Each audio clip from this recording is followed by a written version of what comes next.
O Jânio Quadro, ele faz parte de um tipo de político que o povo gosta, que, na minha opinião, enquanto o povo gostar de políticos como ele, nós não saímos do atraso. Sabe, o populista barato, o autoritário, o que acha que as pessoas têm que ter um chefe que mande, que dê ordem, que use a chibata, sabe, que não tem respeito pelas pessoas, que grita com jornalista, que ofende os adversários. Quer dizer, eu, pela minha formação política, jamais me emprestaria a ser um político desse tipo. Ou seja, veja, quando você chega à conclusão que o Jânio Quadro renunciou na expectativa que um golpe militar o reconduzisse, né, com mais força, você vê, né, a concepção política desse homem. Ou seja, eu acho que não seria bom para o Brasil. Né? Uma pessoa preocupada com briga de galo, uma pessoa preocupada com biquíni, quer dizer, deveria estar preocupado com os problemas sociais. Então,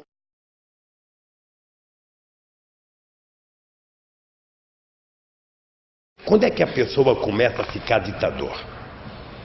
Sabe, isso é importante. Quando é que alguém começa a ter características de um ditador? É quando a pessoa se sente superior aos demais.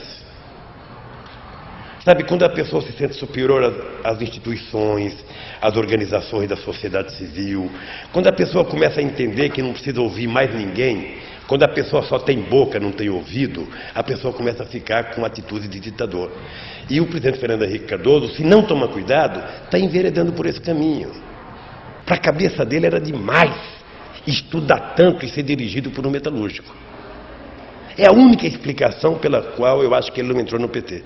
Porque em 80 nós fizemos um encontro no hotel em São Bernardo com 90 deputados para criar o PT. A primeira divergência é que eles queriam que nós mudássemos de nome. Não pode ser PT. Por que não pode ser PT? Porque não fica bem e tal, né? Não vai dar certo. E aí queriam discutir a direção. Não, a direção vai ser, sabe, do nosso time. O trabalhador tem que dirigir o partido. É importante, inclusive, para a história deste país, a gente lembrar que em 1978 fomos nós, os sindicalistas, coordenados por mim, que fomos procurar o Fernando Henrique Cardoso para lançá-lo candidato ao Senado em 78. A gente tinha a expectativa de que ele pudesse ser efetivamente um socialista. Não precisava ser um socialista ortodoxo, poderia ser um socialista democrático. Nem isso ele quis ser. Depois que ele teve 1.150.000 votos, ganhou do Cláudio Lembro, ele foi suplente, aí ele percebeu que o Montoro ia ganhar as eleições de 82, ele começou a se afastar da gente. E começou a questionar a criação do PT. E aí na minha opinião, foi ele que acabou com as campanhas diretas, ele que incutiu na cabeça do Tancredo Neves, sabe, que o Ulisses Guimarães não seria aceito pelos militares, portanto era preciso mudar de direta já para mudança já, né? E aí a gente foi se afastando. Eu sempre tive uma boa relação. Sempre tive uma boa relação com o Fernando. Depois que ele foi eleito presidente da República, nós nunca mais conversamos. Não conversamos nunca mais, né? Eu acho que ele se transformou numa figura muito prepotente. Eu imaginava que ele tinha feito aliança com a direita para ganhar. Mas, na verdade, ele não fez para ganhar. Ou seja, ele foi ganho pela direita.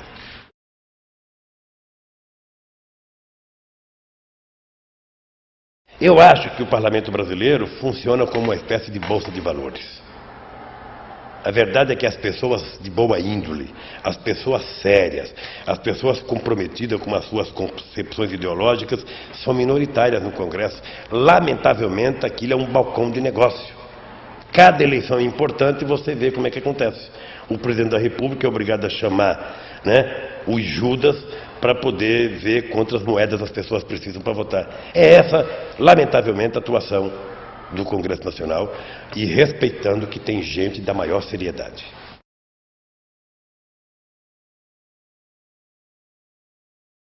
Se o presidente Fernando Henrique Cardoso tivesse um mínimo de sensibilidade, ao invés de atacar o sem terra, eu acho que todos nós deveríamos dar sem graça a essas pessoas, dar graças a Deus a existência dessas pessoas, porque ou ele é um sem terra brigando pelo direito de um pedaço de terra, ou ele é um companheiro de um rato dormindo embaixo de um viaduto.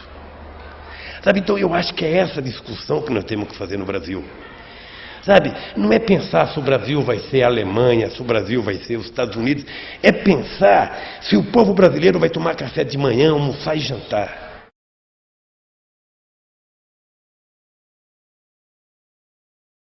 Eu descobri que a gente é obrigado a decorar textos para ir para debate na televisão.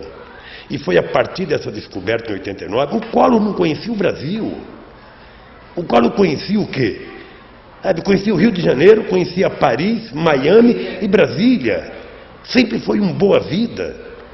Ele não tinha dimensão do Brasil. Decora meia dúzia de palavras, faz conchave com o sistema de comunicação do Brasil, e sai por aí falando.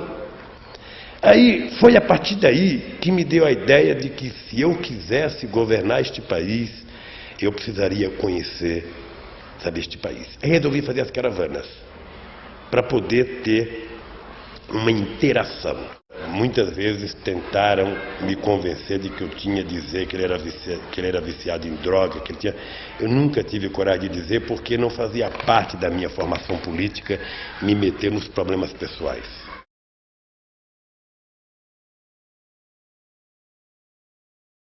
Eu gostaria de ser lembrado como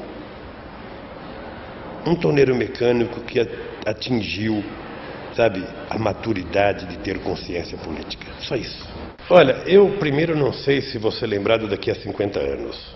Mas se eu tiver que ser lembrado, eu quero ser lembrado como alguém que cumpriu com muita fidelidade os princípios de ética que deve ter na relação humana, entre as pessoas das mais diferentes concepções ideológicas. Eu fui fiel ao movimento sindical brasileiro, eu fui fiel aos trabalhadores, eu sempre procurei falar menos o que eu pensava e mais o que eu entendia que as pessoas queriam que eu falasse. Eu nunca fiz uma assembleia na Vila Euclides que antes eu não atravessasse o estádio inteiro andando e conversando com as pessoas para ter uma dimensão do que eles gostariam que eu falasse.